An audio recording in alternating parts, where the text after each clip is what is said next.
Hi, Bob Long, LADC. I'm going to just say happy Valentine's Day to everybody out there. Tomorrow's going to be Valentine's Day. It's obviously Friday here.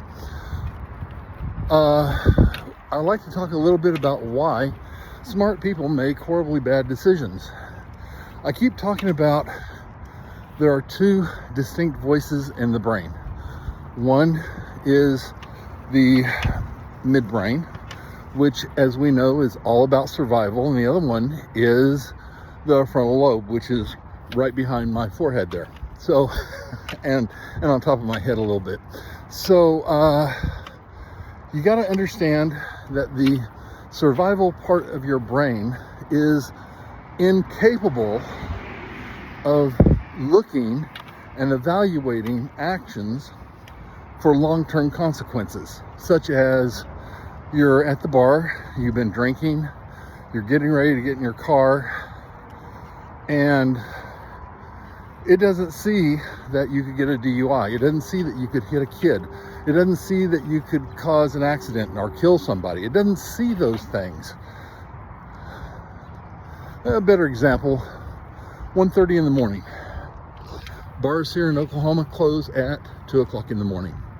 So you're at the bar at 1:30 and you're pretty loaded, and your intellectual brain is trying to kick in and says, hey, listen, the wife is going to be really, really mad.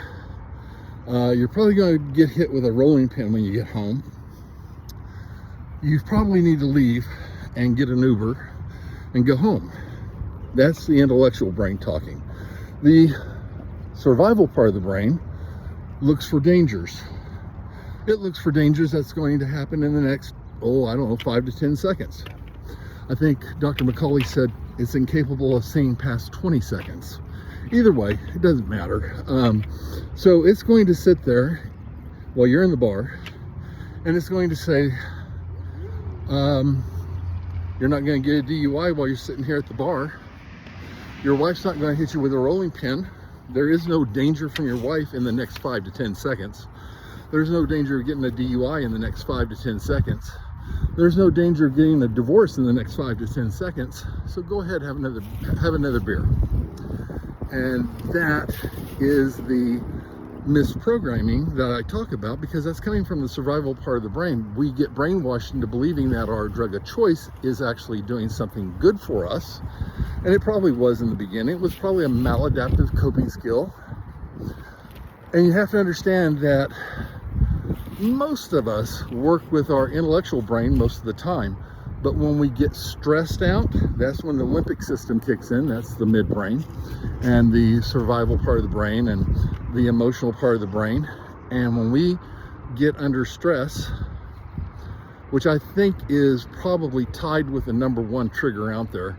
I think the number one trigger is boredom, but number two trigger would probably be stress, maybe stress related.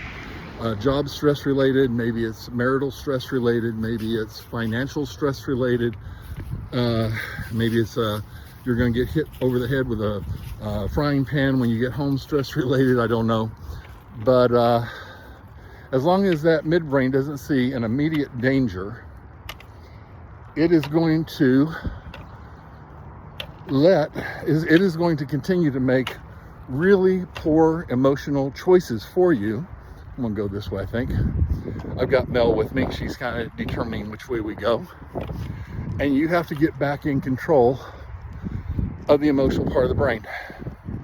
You have to decide your future. Do not let that survival part of your brain decide your future. You have to understand that the survival brain is also deep in the middle of the brain. That's why it's called the midbrain. That's where functions like heartbeat is regulated. It's also the area of the brain where respiration, breathing is regulated. So think about someone who overdoses on fentanyl, okay? It shuts down the frontal lobe. It puts you to sleep. You go to sleep peacefully, and then it starts attacking the most protected part of the brain, the part of the brain that's supposed to keep you alive. And that's where death happens. So, if it's the most protected part of the brain, it means it has the least brain damage done by substances. And the least protected part of the brain has the most damage done, in my opinion. So, anyway, love yourself enough to do something good for your brain. Stop drinking, stop using drugs, even marijuana. Yes, that causes brain damage too. Try to regulate your stress. Try to figure out a way to de-stress without your maladaptive coping skills, i.e. your marijuana, your alcohol, your heroin, your meth. It's doable if you want to do it. But most people only want to do part. They want to quit the meth, but they're going to continue to drink. They're going to quit the alcohol, but they're going to continue to use the marijuana. As long as they continue to insult the brain and cause more brain damage, the more the emotional part of the brain is going to make knee-jerk, poor decisions. And it's like, ready, set, go. Let's see how fast I can screw up my life today. Listen, happy Valentine's Day. If you haven't got something for that loved one, get something now, okay? It's probably too late. By the time you see this, it's going to be like, okay, but it's good ideas for next year. Have a good one. Take care. By the way, when Walmart sells your Valentine's Day gifts for like 50% off and 75% off, get a couple of those and put them in the freezer. She'll never know. Just get them out next year. All right. Thank you. Goodbye. That's my midbrain talking again.